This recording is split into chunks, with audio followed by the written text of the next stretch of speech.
बिस्मिल्लाहिर्रहमानिर्रहीम। Equity under trial यानी बेगुनाह कैदी चैनल में आपका इस्तकबाल है।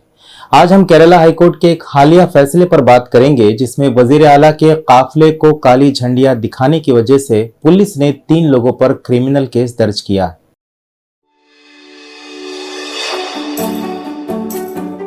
मामला है simile versus state of Kerala case का।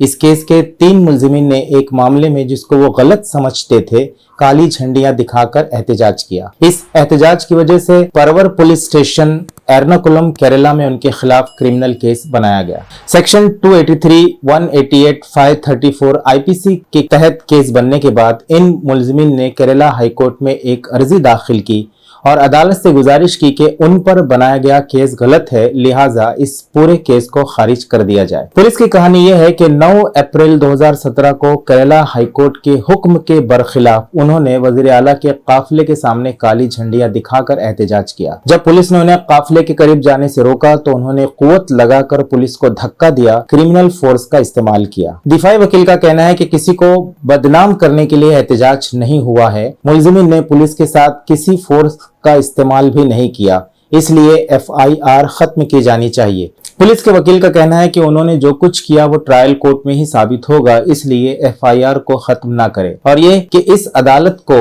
झैली अदालत के ट्रायल से पहले वाले मामले में खामखा मुदाखलत से गुरेज करना चाहिए। उन्होंने मजीद कहा कि गवाहों ने अपने बयानात में, जो कि चार्जशीट का हिस्सा है, कहा है कि मुलजिमीन ने पुलिस को धक्का दिया और उनके यूनिफॉर्म भी उतरे, जो कि क्रिमिनल फोर्स के इस्तेमाल का नतीजा है। कानून ये कहता है कि जब हाईकोर्ट के किसी हुक्म के खिलाफ वर्जी हो रही है तो मुनासिब अथॉरिटी को तहरीरी शिकायत करनी चाहिए, तब किसी के खिलाफ केस बनाया जाना चाहिए। लेकिन इस केस में ऐसी कोई तहरीरी शिकायत सामने नहीं है, इसलिए सेक्शन 188 लागू नहीं होता। पूरी चार्जशीट में या इस कोर्ट के सामने केरला हाईकोर्ट का वो ऑर्डर भी नहीं पेश किया गया जिसके खिलाफ वर्जी के इल्जाम में पुलिस ने केस बनाया। हमारा कहना यह है कि अक्सर पुलिस गलत बयानी से काम लेते हुए लोगों पर क्रिमिनल केस बना देती है। कभी ये कहा जाता है कि एहतजाज की इजाजत नहीं है, कभी ये कहा जाता है कि परमिशन नहीं है और फला सेक्शन लागू है और इस इलाके में 5 से ज्यादा लोग जमा नहीं हो सकते, और चूंकि वो जमा हुए थे और एहतजाज करने की कोशिश कर रहे थे, वो कोई प्रोग्राम करने की कोशिश कर रहे थे, इसलिए इस ऑर्डर का हवाला देकर लोगों पर क्रिमिनल केस बनाया जाता है। दर हकीकत ऐसा कोई ऑर्डर मौजूद नहीं होता।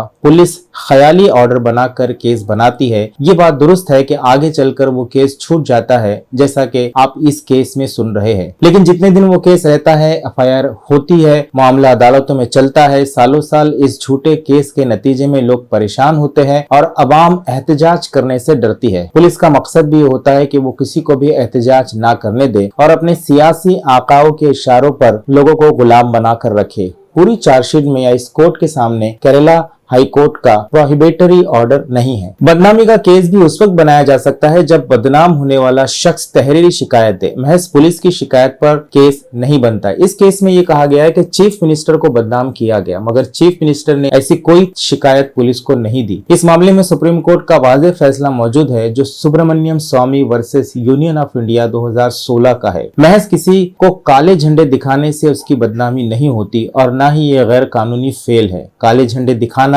महज एहतजाज की अलामत है। काले झंडे दिखाने के खिलाफ कोई कानून नहीं है, इसलिए उन पर केस नहीं बनता। अदालत ने लिखा है कि इनके एहतजाज से वक्ती तौर पर भी चीफ मिनिस्टर का काफिला नहीं रुका, बल्कि पुलिस ने मुलजिमीन को रोक दिया था, इसलिए उन्होंने आम रास्ते में रोड़े अटकाए हैं, इसका भी केस नहीं बनता। पुलिस के रोकने की वजह से पुलिस और मुलजिमीन के दरमियान धक्का मुक्की हुई, जो नेचुरल चीज है, जबकि इस हाथापाई में कोई जख्मी नहीं हुआ। कानून का उसूल है love does not take account trifle, यानी कानून छोटी छोटी बातों को खातिर में नहीं लाता। मामूली बातों पर मामूली झगड़े होते रहते हैं जिनको नजरअंदाज किया जाना चाहिए। ऐसे नजरअंदाज वाले वाकयात पर क्रिमिनल केस बनाना मुनासिब नहीं। इस तरह के हर मामूली झगड़ों वाकयात पर पुलिस केस बनाने लगे तो अदालत का सारा वक्त उनको सुलझाने में सर्फ होगा। इसलिए पुलिस के लगाए गए तमाम इल्जामात लागू नहीं होते, लिहाजा ये अदालत इस पूरे केस को सेट असाइड यानी खारिज करती है। अगर आप इस केस का जजमेंट देखना चाहते हैं तो नीचे दिए हुए लिंक में देख सकते हैं। शुक्रिया।